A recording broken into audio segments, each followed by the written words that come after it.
Hello students, इस session में आप सभी का एक बार फिर स्वागत है। आज हम नया अध्याय सरल समीकरण प्रारंभ करने जा रहे हैं, जिसमें आप देख चुके हैं पूर्व कक्षाओं में भी आपने समीकरण के बारे में अध्ययन किया है। ये जो हमारा समीकरण है एक चर राशि का सरल रैखिक समीकरण है। इसको हम रैखिक समीकरण क्यों कहते हैं? क्योंकि इसमें जो समीकरण होता है उसमें आपके एक ही चर राशि होती है और उसकी अधिकतम घात होती है 1। जैसे 2x बराबर 5, 3x प्लस 5 बराबर 24, ये सब आपके सरल समीकरण के उदाहरण हैं। तो अब देखते हैं कि हम समीकरण वास्तव में है क्या। तो सबसे पहले हमें ध्यान होना चाहिए कि वास्तव में समीकरण क्या है, या हम इसकी पहचान कैसे कर सकते हैं, ये हमें ध्यान होना चाहिए कि कोई भी हमको अगर लिखा हुआ दे दिया जाए तो हम पहचानेंगे कि ये समीकरण है या व्यंजक है। कैसे पहचान होगी इसकी?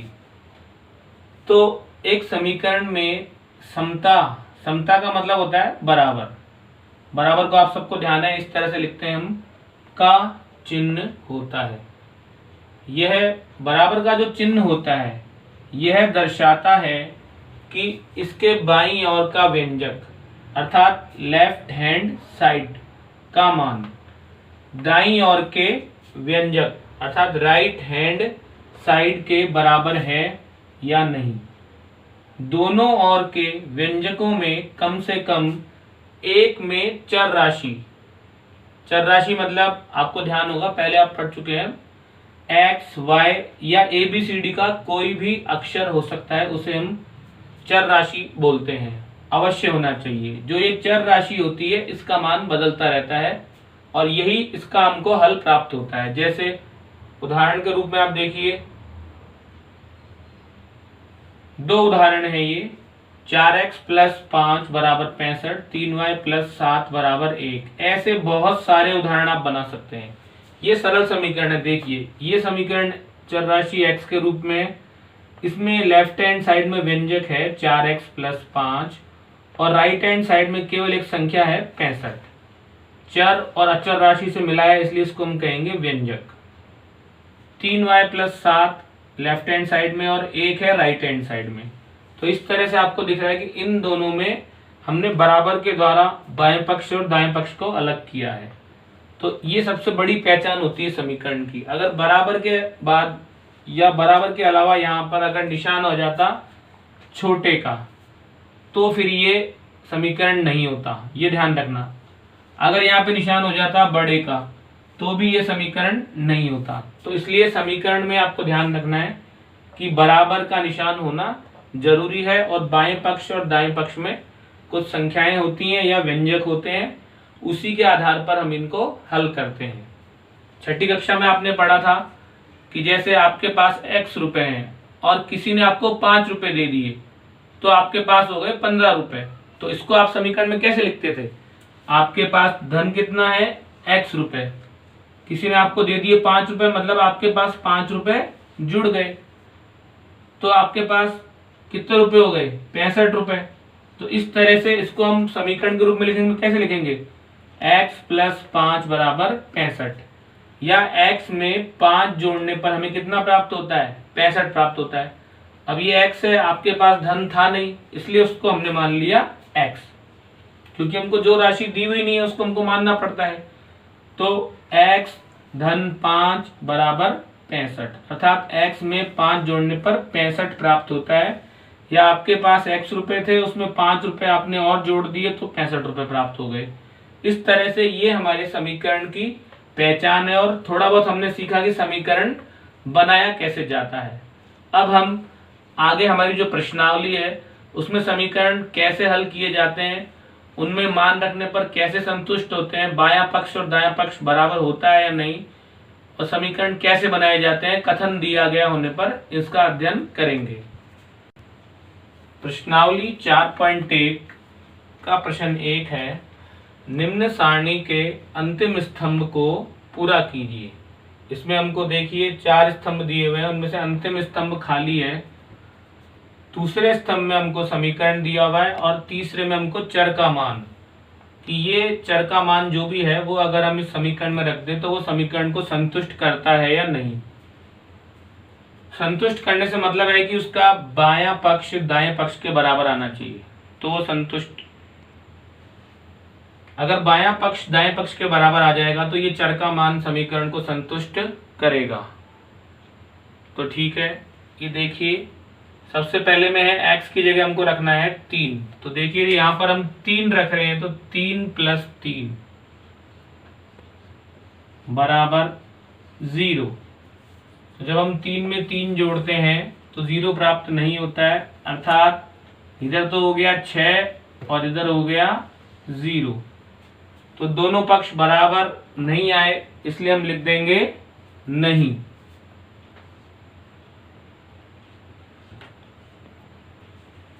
दूसरे में देखिए x की जगह हमको रखना है 0।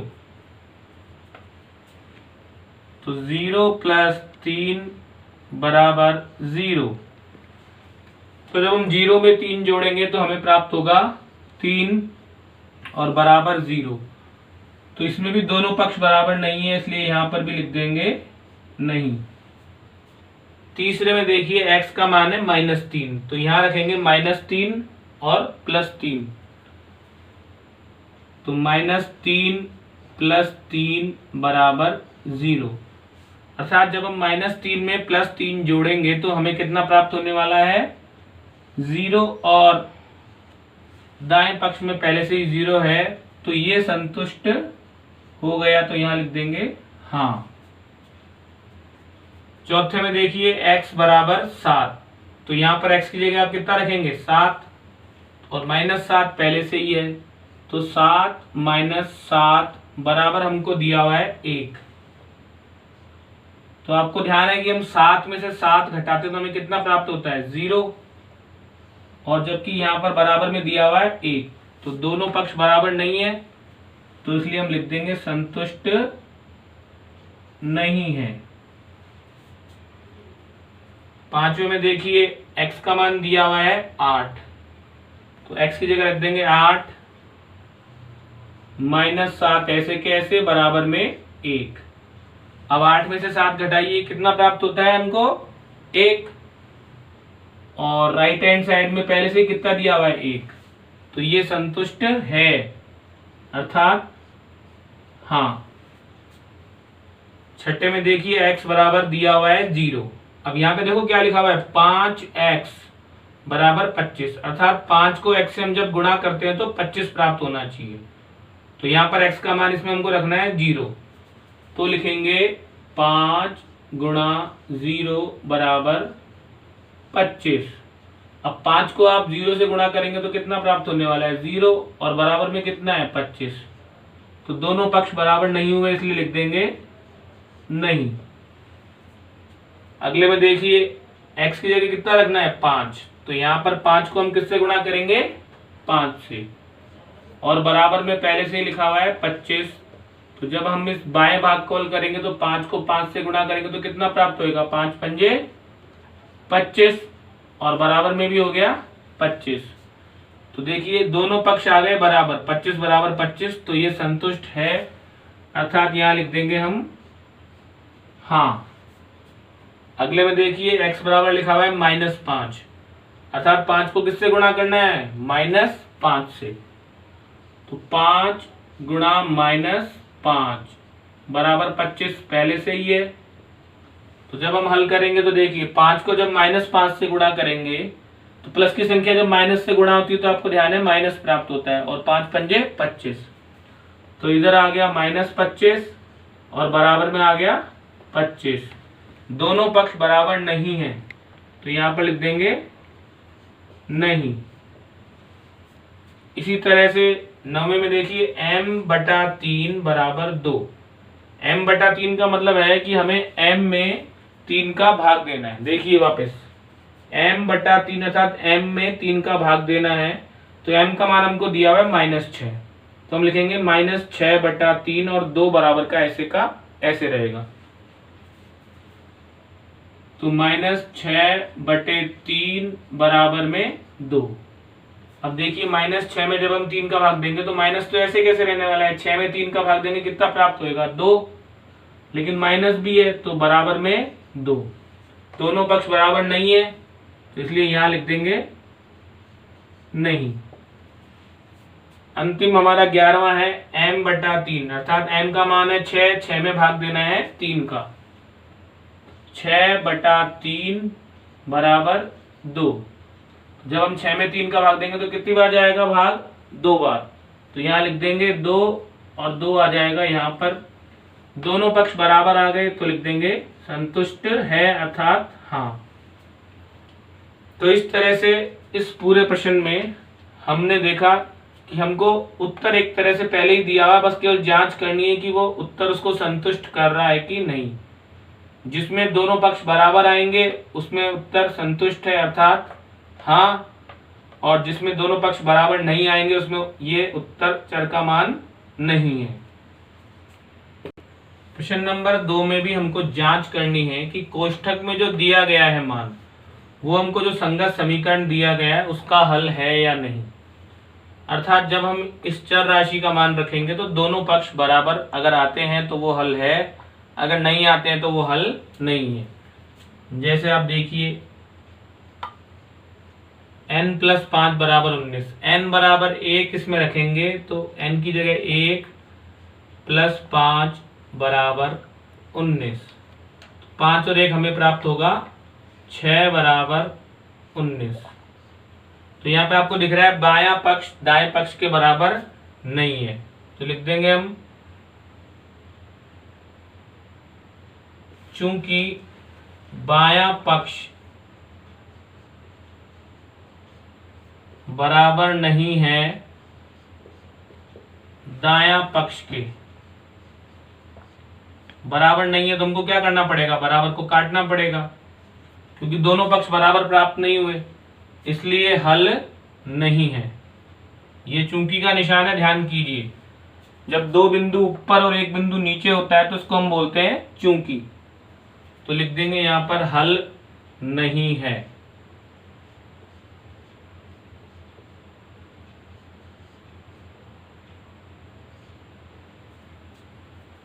इसी का अब दूसरा प्रश्न देखेंगे हम। इसमें लिखा हुआ है 7n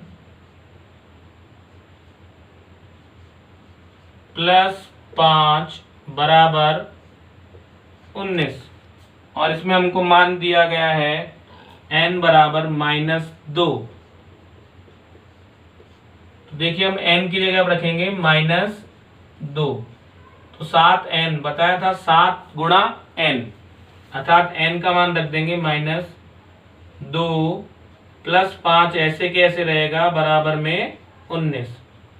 जब हम 7 को -2 से गुणा करेंगे तो प्राप्त होगा -14 + 5 = 19।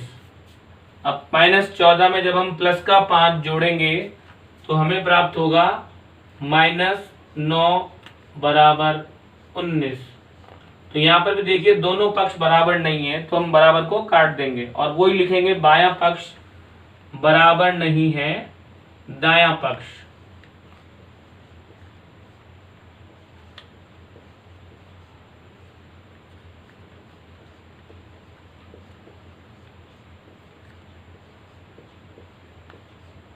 इसलिए ये भी इसका हल नहीं होगा। इसी तरह से हम इसका देखते हैं तीसरा प्रश्न, जिसमें हमको दिया गया है 7n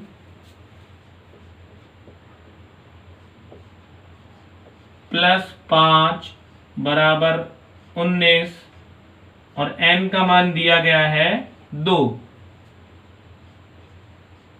तो 7 × 2 + 5 = 19,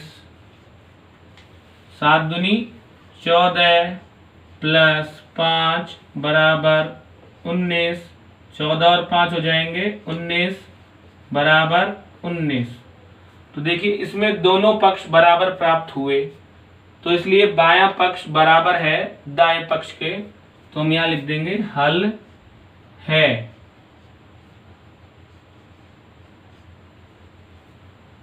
इसी का अब हम एक और सवाल देखते हैं जिसमें हमको दिया गया है 4p माइनस 13 बराबर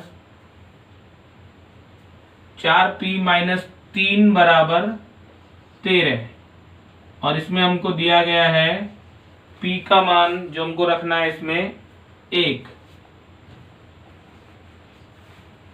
तो देखिए जब p का मान 1 रखते हैं तो क्या प्राप्त होता है, 4 गुणा 1 माइनस 3 बराबर 13। तो 4 में से जब हम घटाएंगे 1 को तो गुणा करेंगे 1 को तो 4 ही प्राप्त होगा, -3 बराबर 13। 4 माइनस 3 प्राप्त होता है 1 बराबर 13। तो बाएं पक्ष में तो प्राप्त हुआ हमें 1 और दाएं पक्ष में प्राप्त हुआ 13, तो दोनों बराबर नहीं है, इसलिए हम लिख देंगे यहां पर हल नहीं है। तो इस तरह से आपको ध्यान रखना है, जब दोनों पक्ष बराबर आए तभी हल होगा, नहीं तो हल नहीं होगा। प्रश्न नंबर 3 में हमको प्रयत्न और भूल विधि से निम्न समीकरण को हल करना है। प्रयत्न और भूल विधि का मतलब है कि जो भी आपको चर राशि दी गई है उसका मान आपको खुद को रखना है 1, 2, 3, और जो भी हमारा उत्तर आएगा वही हमारा हल कहलाएगा। तो जैसे हम यहाँ पे रखते हैं p बराबर 1, तो p बराबर 1 रखने पर 5 गुणा 1 प्लस 2 बराबर 17, 5 एकम 5 प्राप्त होगा, प्लस 2 बराबर 17, 5 और 2 हो गए 7 बराबर 17। ये बराबर नहीं है, अतः p बराबर 1 हमारा उत्तर नहीं है। अब हम रखते हैं p बराबर 2, p बराबर 2 रखने पर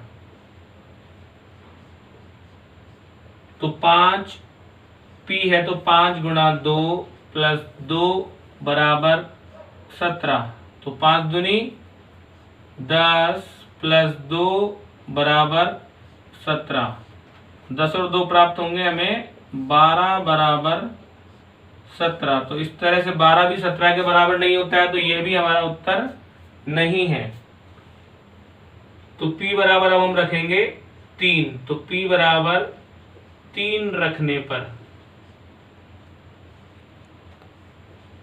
तो इसमें देखिए आप 5 गुणा 3 प्लस 2 बराबर 17, 5 तिया 15 प्लस 2 बराबर 17, तो 15 और 2 को जोड़ेंगे कितना प्राप्त होगा 17, और दाएं पक्ष में भी कितना लिखा हुआ है 17। तो अतः जब हमने p बराबर 3 रखा तो हमें हल प्राप्त हुआ, तो लिख देंगे हम अतः p बराबर 3 समीकरण का हल है। तो इस तरह से आपको प्रयत्न और भूल विधि में ध्यान रखना है कि जब तक आप मान रखेंगे जब तक कि आपके दोनों पक्ष बराबर नहीं आ जाए, और जो मान आपका रखने पर दोनों पक्ष बराबर प्राप्त होंगे वही आपका प्रयत्न और भूल विधि से समीकरण का हल कहलाएगा। प्रश्न नंबर 4 में हमको कुछ कथन दिए गए हैं और उन पर हमको समीकरण बना के लिखने हैं। जैसे कि संख्याओं x और 4 का योग 9 है, तो हमको दिया हुआ है चर राशि x और अचर राशि 4। तो x और 4 का योग 9 है, योग का मतलब होता है प्लस x प्लस 4 बराबर 9। तो इस तरह से आप लिख सकते हैं x और 4 का योग 9 है। इसी प्रकार y में से 2 घटाने पर 8 प्राप्त होता है। अब की बार इसमें क्या करना है, y में से 2 घटाने पर, तो घटाने के लिए हमको निशान लगाना पड़ेगा माइनस का। y में से 2 घटाने पर हमें कितना प्राप्त हो रहा है 8, तो बराबर में आ जाएगा 8। तीसरे में हमको बोल रहा है a का 10 गुना 70 है, अर्थात हमको एक चर राशि दी गई है a उसका 10 गुना अर्थात a गुणा 10 बराबर है 70। तो इसे हम कैसे लिखेंगे देखिए, पहले तो हमने लिखा a गुणा 10 क्योंकि a का 10 गुना है इसलिए, और बराबर में 70 है। अब 10 को जब a से गुना करेंगे तो प्राप्त होगा हमें 10a बराबर 70। तो जितना भी गुणनफल आपको दिया गया है 5 गुना है तो 5a, 8 गुना है तो 8a। संख्या b को 5 से भाग देने पर 6 प्राप्त होता है। अब संख्या एक b है, हमको चर राशि दी गई है b, और ये बोल रहा है कि उसको किससे भाग देने पर, 5 से भाग देने पर। तो b भाग 5 बराबर हमें प्राप्त हो रहा है कितना, 6। तो जो भी हमको प्राप्त होता है वो हमको बराबर के उधर दाईं तरफ लिखना है। तो b भाग 5 बराबर 6। इसको हम इस तरह से लिख सकते हैं, b भाग 5, भाग के बाद में जो संख्या आती है उसको हम लिखते हैं बटे में। तो b बटा 5 बराबर 6। तो इस तरह से इसका समीकरण बन जाएगा b भाग 5 बराबर 6। तो b बटे 5 बराबर 6। t का 3/4 15 है।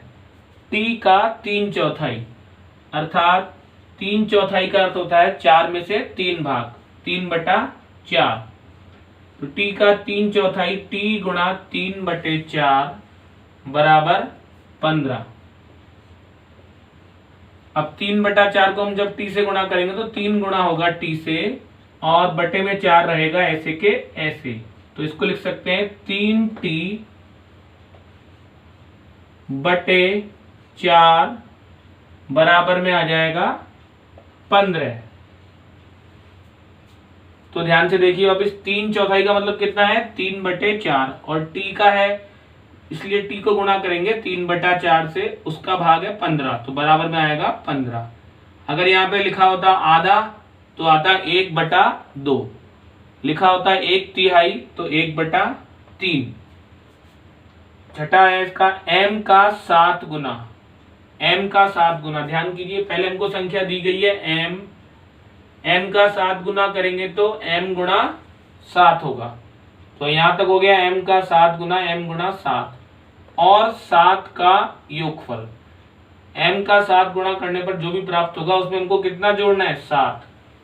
तो प्लस 7, उसका योगफल हमको 77 देता है, अर्थात 77 प्राप्त हो रहा है। तो बराबर में आएगा 77। इसको जब हम पूरा करके लिखेंगे तो देखिए क्या लिखेंगे, ये निशान है इसलिए का, एक बिंदु ऊपर 2 बिंदु नीचे अर्थात इसलिए। तो m का 7 गुना 7m, तो 7m प्लस 7 बराबर 77। तो इस तरह से m का 7 गुना और 7 का योगफल हमको 77 देता है, था 77 बराबर में। 8वां है इसका, यदि आप y के 6 गुने में से 6 घटाएं तो पहले हमको क्या करना है, y का 6 गुना। तो y का 6 गुना देखिए यहां पर हम करेंगे y का 6 गुना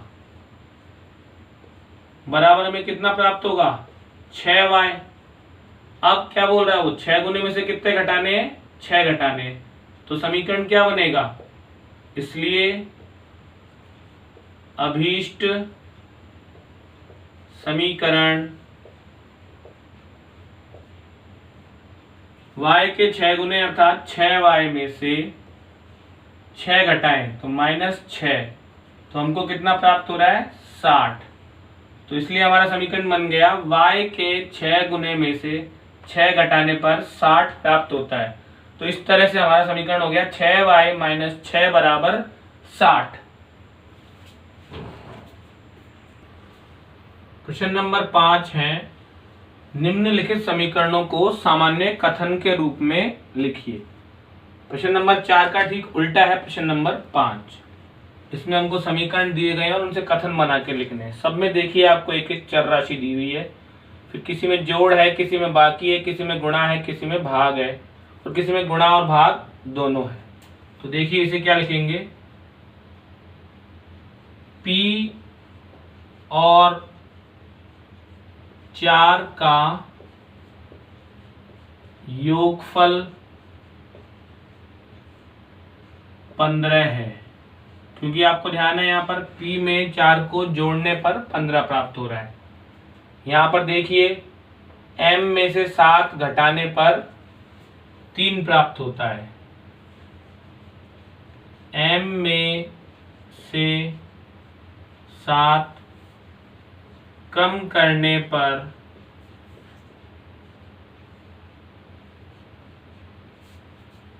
3 आता है।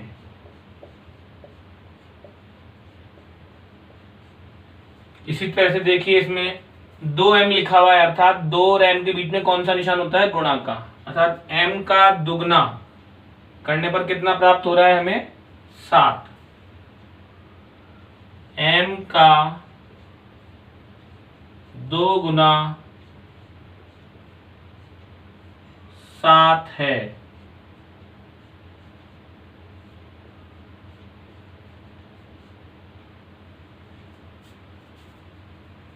यहाँ पे देखिए m/5 अर्थात m में 5 का भाग देने पर कितना प्राप्त होता है? 3।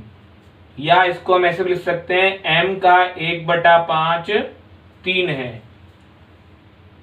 m का 1/5 भाग 3 है। छठा भाग देखिए इसका, 3p + 4 बराबर 25, अर्थात हम पहले 3 को क्या कर रहे हैं? p से गुणा कर रहे हैं, अर्थात p के 3 गुने में 4 जोड़ने पर कितना प्राप्त हो रहा है? 25। तो इसे लिख सकते हैं हम p के 3 गुने में 4 जोड़ने पर 25 प्राप्त होता है। इसी प्रकार इसका जो 7वां प्रश्न है वो देखिए,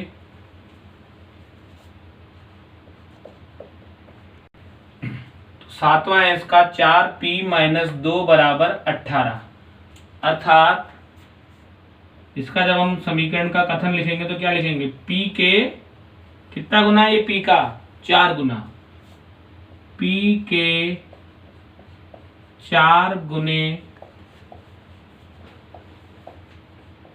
में से कितना घटा रहे हैं? देखिए यहाँ पर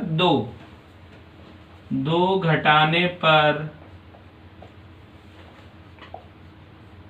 18 प्राप्त होता है।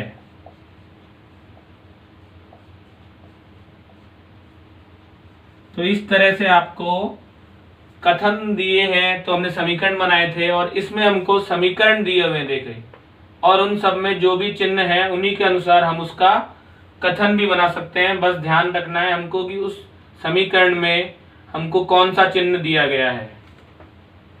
प्रश्न नंबर 6 में हमको कुछ स्थितियां दी गई है, उसमें हमको अनुसार समीकरण बनाने हैं। जैसे पहली स्थिति है, इरफान कहता है कि उसके पास परमीत के पास जितने कंचे हैं उनके 5 गुने से 7 अधिक कंचे हैं।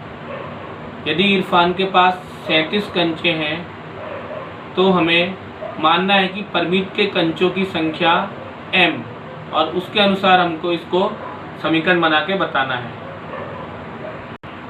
तो प्रश्न में हमको दिया गया है कि इरफान के पास कंचे हैं 37, और ये भी दिया गया है कि परमीत के पास जितने कंचे हैं उनके 5 गुने से 7 अधिक हैं। तो यहाँ पर हम लिख सकते हैं परमीत के कंचों के 5 गुने से 7 अधिक जो है वो हमारे कंचे इरफान के पास हैं। परमीत के कंचों के 5 गुने से 7 अधिक, जो कंचे हैं वो किसके पास है, इरफान के पास।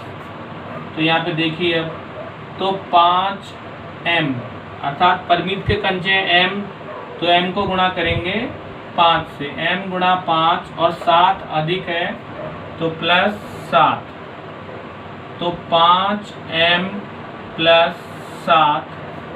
ये जो कंचे हैं ये भी किसके पास के कंचे हैं, इरफान के पास के। तो अब हमारा समीकरण क्या बन गया, अतः अभीष्ट समीकरण बराबर 5m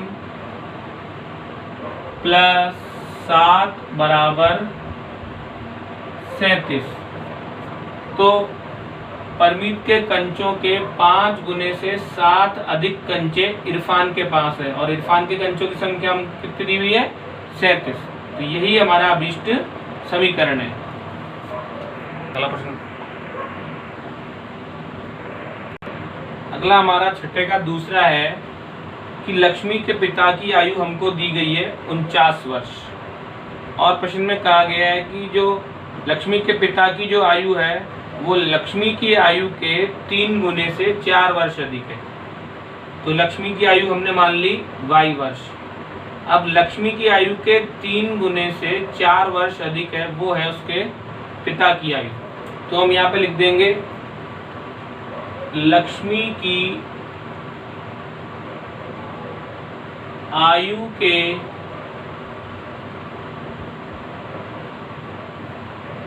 3 गुने से 4 वर्ष अधिक, अर्थात देखिए लक्ष्मी की आयु y को हम 3 से गुणा करेंगे तो कितना प्राप्त होगा, 3y, और उससे कितने अधिक है, 4 वर्ष अधिक। तो 3y प्लस 4, ये किसकी आयु है, उसके पिता की आयु, और जो प्रश्न में कितनी दी हुई है, 49। अतः अभीष्ट समीकरण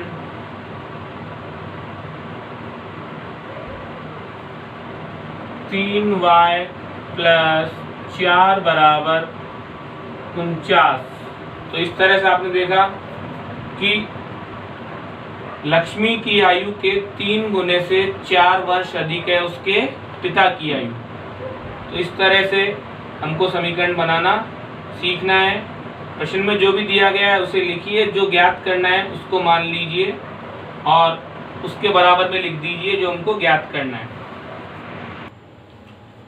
इसी छठे प्रश्न के अंतिम प्रश्न में हमको दिया गया है एक समद्विबाहु त्रिभुज जिसमें शीर्ष कोण प्रत्येक आधार कोण का दुगुना है।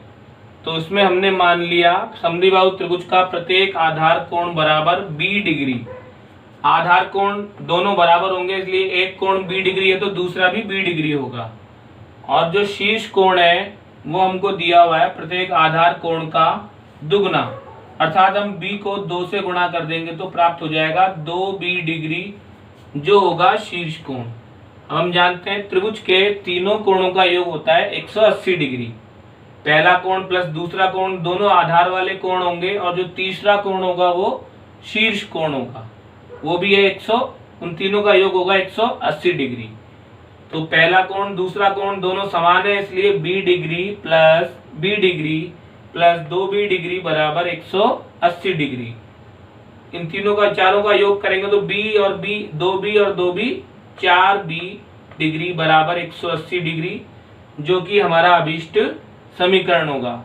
तो इस तरह से आज हमने जो प्रश्नावली करी 4.1 उसमें हमने विभिन्न प्रकार के समीकरण बनाना सीखा, कथनों से समीकरण और समीकरण से कथन लिखना सीखा। अगले सेशन में हम आगे के सवाल हल करेंगे।